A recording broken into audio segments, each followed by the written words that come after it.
Salut! Après la petite vidéo que j'avais faite il y a quelques mois sur mon évolution en dessin, j'ai reçu une tonne de messages me demandant si je pouvais refaire un ancien dessin maintenant en fait. Pour voir l'évolution, reprendre un ancien dessin et le refaire. Je pense que je vais prendre deux personnages pour faire une mini-série. Et je vais les faire à l'aquarelle puisqu'on est l'été et enfin je sais pas toi mais personnellement l'été, l'aquarelle c'est la technique ultime, c'est la technique que tout le monde ressort l'été, tout le monde fait de l'aquarelle l'été, donc deux personnages à aquarelle, c'est parti. Oui bon alors, histoire de taper dans du vieux, on va prendre mon petit classeur du collège. Celle-là elle est pas mal je trouve. Du beau manga, ça date de... J'avais 12 ans, il n'y a pas marqué l'année, j'ai la flemme de calculer. Et, ah mais je l'avais pas vu, mais c'est un personnage d'un livre. Kira dans le livre Œil de Dragon. C'est vrai qu'à cette époque je lisais beaucoup d'Heroic Fantasy, donc ça m'étonne pas que je dessinais des personnages de ces romans. Ok. C'est pas possible ça. En fait les dessins dont j'étais pas fière, je les cachais derrière d'autres. Ça c'est complètement du Sugo Chara. Je l'avais pas revu depuis des années celui-ci. J'étais pas pressée de le revoir. Hein. Donc on va partir de celui-ci et on va prendre un autre qui est à l'aquarelle, histoire de voir la comparaison au niveau de la technique. Alors à cette époque-là j'utilisais plus des crayons aquarellables, donc on va partir de lui. Ok, c'est parti.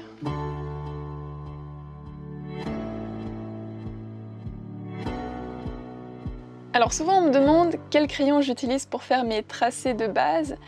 En fait c'est pas un crayon spécifique, c'est un crayon tout simplement que tu peux trouver à Carrefour, c'est un crayon Carrefour, voilà.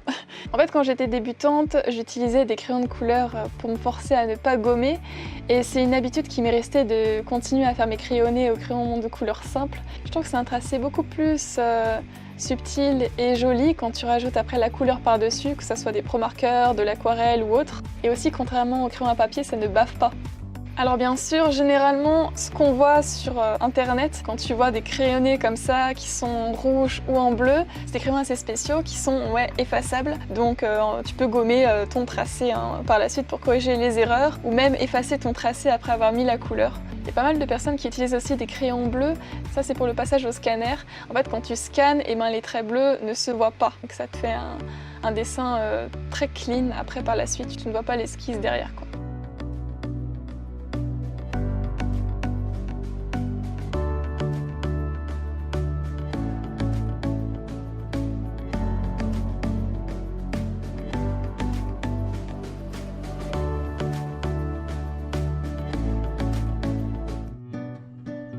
Maintenant on va passer à l'aquarelle du second personnage.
Alors petit bonus, donc là j'ai fait deux personnages qui datent de 2011, qui sont assez vieux. Et là j'ai bien envie de refaire un dessin plus récent. Celui-ci il date de janvier 2017. C'est un petit personnage que j'avais créé pour une histoire que j'écrivais.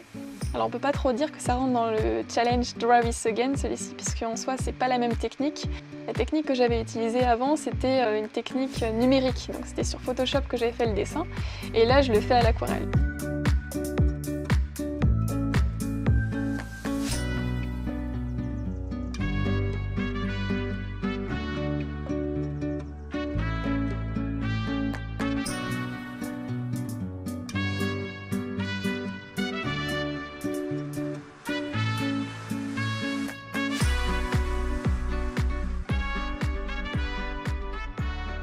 Voilà, alors écoute, j'espère que cette vidéo t'aura plu, que ça t'aura intéressé de voir la petite évolution. Si tu as aimé, n'hésite pas à mettre un petit pouce bleu pour m'encourager et à activer la petite cloche aussi de notification. Moi je te dis à bientôt pour une prochaine vidéo et en attendant, à tes crayons.